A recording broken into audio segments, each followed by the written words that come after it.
সোমবার সকাল। শহরের রাস্তা এখনও অর্ধেক ঘুমে ঢেকে আছে, কিন্তু তোমার মধ্যে কিছু বদলাতে শুরু করেছে। তুমি অনুভব করছো এই সপ্তাহটা একই থাকবে না, কারণ আজ তুমি শুধু বাঁচতে চাও না, তুমি গড়তে চাও তোমার নিজের নাম, নিজের গৌরব আর নিজের মূল্য। বন্ধুরা এখনও বিছানায়, সোশ্যাল মিডিয়ায় অভিযোগ করছে, কিন্তু তুমি আজ এক সিদ্ধান্ত নিয়েছ, নিজেকে এমন এক মানুষ বানানোর যাকে হারানো কোনো মেয়ের সাহস নেই। তুমি কি জানো, প্রতিটি মেয়ের জীবনে এক সময় আসে যখন সে তাকায় এমন একজনের দিকে যে স্থির, আত্মবিশ্বাসী আর নিজের জীবনের মালিক। সেই মানুষটা তুমি হতে পারো যদি তুমি নিজের ভেতরের আগুনটাকে জাগাও। এই ভিডিওতে আমি তোমাকে দেখাবো 5টি ধাপ যা তোমাকে করবে তার জীবনের সেরা সিদ্ধান্ত। কিন্তু এর শুরু এক জিনিস দিয়ে, জাগরণ। সেই মুহূর্ত যখন তুমি বুঝবে কেউ এসে তোমাকে বাঁচাবে না, তোমাকেই নিজের জন্য দাঁড়াতে হবে। ভেবে দেখো, কতবার তুমি কাউকে ইমপ্রেস করার জন্য নিজের আসল স্বভাব বদলাতে চেয়েছ। কিন্তু আসল শক্তি তো তখনই আসে যখন তুমি আর অভিনয় করো না, যখন তুমি নিজের দুর্বলতা মেনে নাও, নিজের ভিতরের পুরুষটাকে চিনে ফেলো। তখন তুমি বুঝতে পারবে ভালোবাসা, সম্মান আর মর্যাদা এসব জিনিস পাওয়া যায় না, তৈরি করতে হয়। এই ভিডিওটা শুধু সম্পর্ক নিয়ে নয়, এটা তোমার আত্মসম্মান নিয়ে, তোমার মানসিক শক্তি নিয়ে, তোমার উদ্দেশ্য নিয়ে। কারণ যখন তুমি নিজের ভেতর থেকে জাগবে, তখন পৃথিবীও তোমাকে চিনবে। আর মনে রেখো, শেষ পর্যন্ত একটি গুরুত্বপূর্ণ বার্তা আছে যা তোমার জীবন বদলে দিতে পারে। তাই শেষ পর্যন্ত থাকো, কারণ সেখানে আমি তোমার জন্য এমন কিছু বলব যা কেউ আগে বলেনি। এখন আমি চাই তুমি নিচে মন্তব্যে লিখো, আমি জেগেছি, যদি তুমি আজ সত্যিই নতুন শুরু করতে চাও। আর যদি মনে হয় এই বার্তা তোমার জীবনের কোনো পুরুষ বন্ধুরও প্রয়োজন, তাহলে এখনই এই ভিডিওটা লাইক করো ও শেয়ার করো। কারণ একসাথে আমরা যদি বদলাই, তবে এই পৃথিবীও বদলাবে। তুমি প্রস্তুত তো? তাহলে শুরু করি। প্রথম ধাপ, যা তোমার ভিতরকার সম্মানকে জাগিয়ে তুলবে এবং তোমাকে এমন এক শক্তিতে রূপান্তরিত করবে যাকে সবাই সম্মান করবে, কিন্তু কেউ অবহেলা করতে পারবে না। যে মুহূর্তে তুমি নিজের ভেতর জাগরণের আগুন জ্বালালে, সেখান থেকেই শুরু হয় তোমার আত্মসম্মানের যাত্রা। কারণ যতক্ষণ তুমি নিজেকে ছোট মনে করবে, পৃথিবীও তোমাকে ততটাই ছোট করে দেখবে। আত্মসম্মান মানে অহংকার নয়, এটা হলো এমন এক নীরব শক্তি যা বলে, আমি যথেষ্ট, আমি প্রাপ্ত, আমি অটল। তুমি যেভাবে নিজের সঙ্গে আচরণ করো, মানুষও তোমার সঙ্গে ঠিক সেভাবেই আচরণ করবে। প্রতিদিন সকালে যখন আয়নায় তাকাও, তুমি কি নিজের চোখের ভেতর সম্মান দেখতে পাও, নাকি সন্দেহ, ভয় আর অনিশ্চয়তা? মনে রেখো, যেদিন তুমি নিজের চোখে নিজের মূল্য দেখতে শিখবে, সেদিন থেকেই অন্যরা তোমাকে সম্মান করতে বাধ্য হবে। আত্মসম্মান তৈরি হয় ছোট ছোট অভ্যাসে, পরিষ্কার পোশাক, সোজা ভঙ্গি, নিয়মিত নামাজ, পরিশ্রমের সততা, কথায় ভদ্রতা। এগুলো একসঙ্গে তোমার ভিতর তৈরি করে এক ধরনের উপস্থিতি, একটা শান্ত শক্তি যা কোনো শব্দ ছাড়াই অন্যকে প্রভাবিত করে। বাংলাদেশে একজন সত্যিকারের পুরুষকে চিনে নেওয়া যায় তার স্বরের স্থিরতায়, তার চোখের আত্মবিশ্বাসে আর তার সিদ্ধান্তের দৃঢ়তায়। সে চিৎকার করে না, সে প্রমাণ দেয় কাজ দিয়ে। যখন সবাই রেগে যায়, সে হাসে। যখন সবাই অভিযোগ করে, সে পরিকল্পনা করে। আর যখন সবাই হারে, সে শেখে। এই নীরব শক্তি আত্মসম্মানের চিহ্ন। তুমি যদি সবসময় ভাবো ও আমাকে পছন্দ করবে কিনা, ও ফিরবে কিনা, তাহলে বুঝে নাও তুমি এখনও নিজেকে বেছে নেওনি। সত্যিকারের সম্মান শুরু হয় তখন যখন তুমি নিজের মর্যাদা রক্ষা করার জন্য একা থাকতেও প্রস্তুত। মনে রেখো, যে মানুষ নিজের সম্মান বাঁচাতে পারে না, সে কারো ভালোবাসাও ধরে রাখতে পারে না। আত্মসম্মান মানে নিজের জন্য মানদণ্ড তৈরি করা। কে তোমাকে ভালোবাসবে বা কাকে তুমি ইমপ্রেস করবে সেটা নয়, বরং তুমি নিজেকে কতটা মূল্য দাও সেটাই ঠিক করে তোমার গন্তব্য।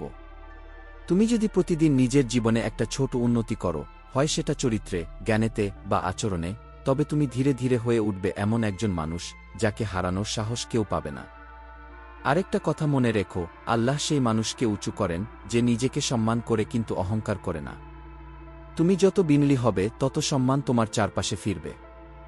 এই বিনয়ই তোমার শক্তি, আর আত্মসম্মানই তোমার বর্ম। তাই আজ নিজেকে একটা কথা বলো, আমি আর ভিক্ষা চাইব না, আমি তৈরি করব কি তোমার সম্মান তুমি নিজেই গড়বে। এটা অন্য কারো অনুমতির প্রয়োজন নেই। এখনই মন্তব্যে লিখো, আমি নিজেকে সম্মান করি, যদি তুমি সত্যিই প্রথম ধাপটা শুরু করো। কারণ পরের ধাপে আমরা যাব তোমার ভেতরের শক্তির গভীরে, সেখানে যেখানে নিয়ন্ত্রণ হারালে তুমি সব হারাও, আর নিয়ন্ত্রণ পেলে তুমি অপ্রতিরোধ্য হয়ে ওঠো। তুমি এখন জানো, আত্মসম্মান তোমার ভিত্তি। কিন্তু ভিত্তি যত শক্তই হোক, যদি মানসিক স্থিরতা না থাকে পুরো ঘরটা ভেঙে পড়ে।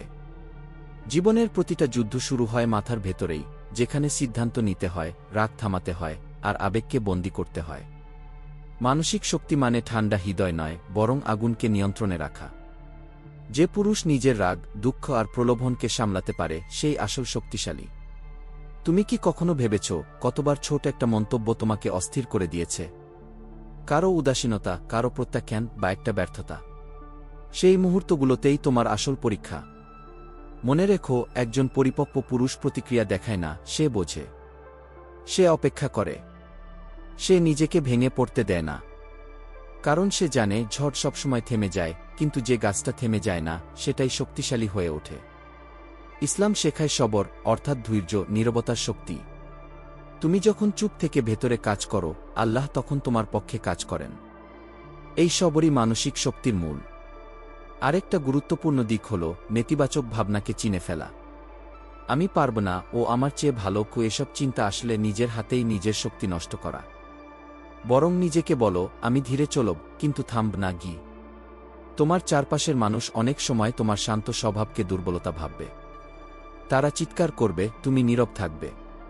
তারা রাগ করবে, তুমি হাসবে। তারা প্রতিশোধ ভাববে, তুমি প্রার্থনা করবে। কারণ তুমি জানো, তুমি নিজের যুদ্ধ অন্যদের সামনে নয়, নিজের ভেতরে লড়ছ। এই নীরবতা, এই নিয়ন্ত্রণ, এটাই মানসিক শক্তির প্রতীক। বাংলাদেশের সমাজে যারা সত্যিকারের প্রভাবশালী পুরুষ, তারা আসলে উচ্চস্বরে কথা বলেন না। তারা হঠাৎ সিদ্ধান্ত নেন না। তারা পরিকল্পনা করেন, সময় নেন, তারপর সঠিকভাবে আঘাত করেন, কথায় নয়, কাজে। তোমার মানসিক শক্তি তখনই পূর্ণ হয় যখন তুমি আবেগকে অস্ত্র না বানিয়ে শক্তির উৎসে পরিণত করো। তুমি যদি নিজেকে সামলাতে পারো, কেউ তোমাকে ভাঙতে পারবে না। সে তোমাকে প্রত্যাখ্যান করুক, তাতে কিছু যায় আসে না। কারণ তুমি জানো, তোমার মূল্য তার চোখে নয়, তোমার নিয়ন্ত্রণে। তুমি যদি নিজের মস্তিষ্ককে নিয়ন্ত্রণ করো, পৃথিবীর কেউ তোমাকে থামাতে পারবে না। তাই আজ একটা সিদ্ধান্ত নাও, তুমি প্রতিক্রিয়া দেখাবে না, তুমি প্রতিক্রিয়া তৈরি করবে। যখন জীবন তোমাকে আঘাত করবে, তুমি শুধু বলবে, ধন্যবাদ আল্লাহ, আমাকে আরও শক্তিশালী করার জন্য। এখন মন্তব্যে লিখো, আমি স্থির, যদি তুমি সত্যিই নিজের মানসিক শক্তি গড়ে তুলছ। কারণ পরের ধাপে আমরা প্রবেশ করব এমন এক পর্যায়ে যেখানে পরিবর্তন দৃশ্যমান হয়, যেখানে তুমি কেবল শান্ত নয়, অগ্রসরও হয়ে ওঠো। সেখানেই শুরু হবে তোমার উন্নতির আসল গল্প। তুমি এখন স্থির, তোমার ভিতরে শান্তি আছে, আর সেই শান্তি এখন তোমার নতুন অস্ত্র। কিন্তু জীবন সেখানে থামে না। একজন পুরুষের প্রকৃত পরিচয় প্রকাশ পায় তার উন্নতির ধারায়, তার প্রতিদিনের ছোট ছোট পরিবর্তনে। কেউ তোমাকে জিজ্ঞেস করুক বা না করুক, তোমাকে এগিয়ে যেতে হবে। কারণ পৃথিবী থেমে নেই, আর তুমি যদি থেমে যাও, তুমি হারাবে। বাংলাদেশের রাস্তায়, কর্মক্ষেত্রে, কিংবা পরিবারের ভেতরে, সব জায়গাতেই প্রতিযোগিতা আছে। কিন্তু সফলতার আসল প্রতিদ্বন্দ্বী অন্য কেউ নয়, তুমি নিজেই। প্রতিদিনের লক্ষ্য হওয়া উচিত গতকালের চেয়ে একটু ভালো হওয়া। সেটা হোক কথায় কম রাগ, কাজে বেশি মনোযোগ, বা চিন্তায় নতুন দিগন্ত। উন্নতি মানে শুধু চাকরি বা টাকা নয়, এটা মানে নিজেকে এমন এক সংস্করণে রূপান্তরিত করা যাকে তুমি নিজেও একদিন শ্রদ্ধা করবে। তুমি যখন শিখছ, পড়ছ, নতুন কিছু চেষ্টা করছ, তুমি কেবল জ্ঞান অর্জন করছ না, তুমি নিজের সম্মানও বাড়াচ্ছ। কারণ একজন সচেতন পুরুষ কখনো স্থির থাকে না। সে জানে প্রতিটি দিনই একটা স্কুল, আর প্রতিটি ব্যর্থতাই শিক্ষক। তুমি যত বেশি উন্নতি করবে, তত বেশি বুঝবে, কাউকে ইমপ্রেস করার দরকার নেই। তোমার সাফল্যই হবে তোমার ভাষা। বাংলাদেশের সংস্কৃতিতে পরিশ্রম পরিশ্রম আর শিক্ষা শেখা, এই দুই শব্দেই প্রকৃত উন্নতির ভিত্তি। একজন মানুষ যদি সত্যিকার অর্থে পরিশ্রমী হয়, তবে আল্লাহ তাকে কখনো ব্যর্থ করেন না।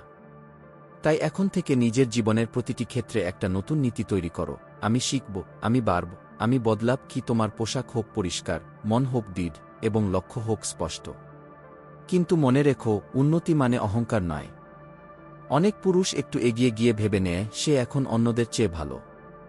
এই ভাবনাই তাকে পিছিয়ে দেয়। প্রকৃত উন্নতি তখনই ঘটে যখন তুমি নিজের অর্জনে বিনয়ী থেকেও নিজের মানদণ্ড বাড়িয়ে দাও।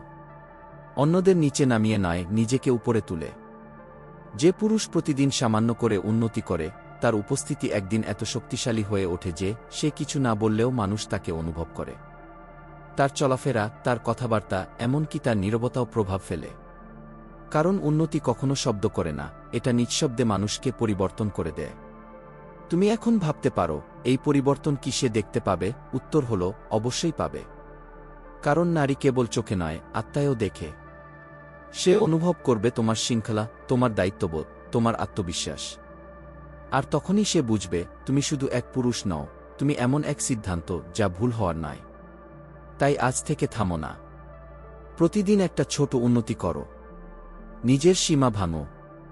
আর এখন মন্তব্যে লিখো, আমি বাড়ছি, যদি তুমি সত্যি এগিয়ে যেতে প্রস্তুত থাকো।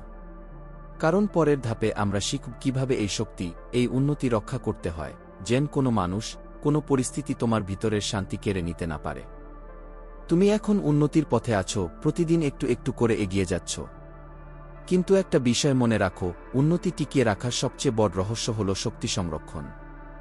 হ্যাঁ, ঠিকই শুনেছ। তুমি যতই বুদ্ধিমান বা প্রতিভাবান হও না কেন, যদি তোমার শক্তি ভুল জায়গায় নষ্ট হয়ে যায়, তুমি কখনো গন্তব্যে পৌঁছাতে পারবে না। শক্তি মানে শুধু শরীরের জোর নয়, এটা তোমার সময়, তোমার মনোযোগ আর তোমার শান্তি। আজকাল অনেক পুরুষ নিজের শক্তি হারিয়ে ফেলে অকারণ বিতর্কে, ঈর্ষায়, সম্পর্কের অস্থিরতায় বা সামাজিক তুলনা। কারো পোস্ট দেখে হিংসে, কারো সফলতা দেখে বিষাদ, এগুলো সব তোমার শক্তিকে খেয়ে ফেলে। মনে রেখো, তুমি যতই এসব নিয়ে চিন্তা করো, ততই তুমি নিজের ফোকাস হারাও। যে পুরুষ নিজের শক্তিকে নিয়ন্ত্রণ করতে জানে, তার মুখে কম কথা থাকে, কিন্তু কাজের আওয়াজ পুরো পৃথিবী শুনতে পায়।